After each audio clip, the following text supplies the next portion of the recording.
V podstate ja som bol otrasený, lebo bol to zákrok do hlavy zozadu a vedel som, že to nebolo tak vážne, jak v play-off minulý rok, ale určite som bol otrasený a po vstupe do kabíny som sa rozprával s doktormi a tí mi povedali, že už dneska sa neoplatí sa vracať, keď sa na mňa pozreli a na ďalší deň, keď som sa zobudil, už to bolo lepšie, mali sme deň voľna, potom sme mali na ďalší deň tréning, takže postupne som sa vrátil a cítil som sa fajn. Myslíš, že NHL trestá dostatočne tieto zákroky? Tak sú tam ľudia kompetentní, aby rozhodli tieto tresty, tak ja to nebudem komentovať, ale som rád, že dostal aspoň jeden zápas, že na budúce, keď bude akože sa naťahovať na puk, tak nebude triafať do hlavy hráčov. K dnešnému zápasu, tá prvá perióda trošku sa vám tak nedarilo, bolo to také zmrznuté v úvodzovkách? Tak vždycky to nejde, ale nakoniec aj bez toho začiatku sme vyhrali zápas, čo momentálne v týme panuje výborná nálada. Aj keď prehrávame, tak vôbec tu není panika po tretinách, každý je uvoľnený a každý vie, že sa vrátime do toho zápasu, alebo máme aspoň tie typy hráčov, ktorí to dokážu. Marian, OK. Určite dôležité 2 body, ale je pekné byť súčasťou histórie dnešným zápasom. A samozrejme, tak pred zápasom sme si to ani nejako nehovorili, každý vedel, o čo ide, ale každý bol pokojný. Tu išlo, aby sme vyhrali zápas.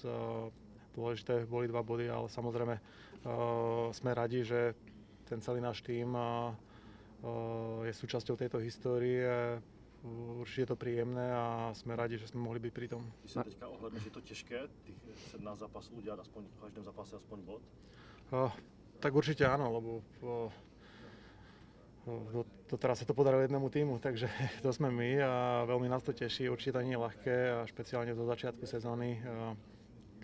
Tie týmy sú nabrúsené, tie zápasy sú dosť vyrovnané, takže sme radi, že takéto niečo sa nám dnes podarilo. Mariana, nie je to zároveň nevýhoda, že teraz tie týmy sa budú na vás extra pripravovať a vlastne budú cítiť, že hrajú s tým najlepším vlastne v lige?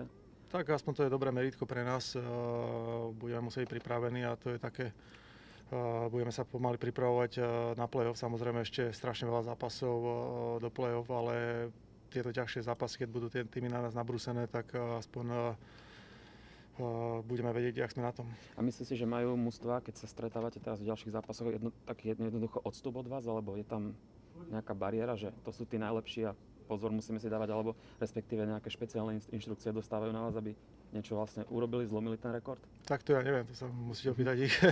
Chicago patrí teraz po prvej tretine vlastne k tým lídrom. Myslíš, že to napovedá niečo aj o vašich postupových šanciach do play-off?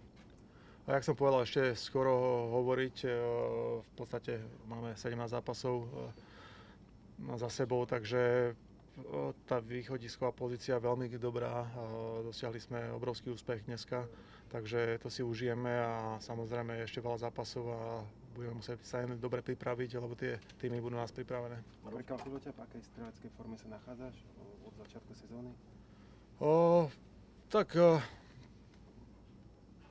Či ma to prekvapilo, hrá sa mi dobre. V podstate nebudujem možno každý zápas, ale celkovo, aj keď nebudujem, tak mám dobrý pocit z mojej hry. V podstate tréner ma využíva na všetko, takže dostávam sa do šanci, takže momentálne môžeme byť spokojní. Hlavne, že sa vyhráva, panuje v týme dobrá nálada, chalani si to užívajú, užívame si to všetci, takže to je dôležité.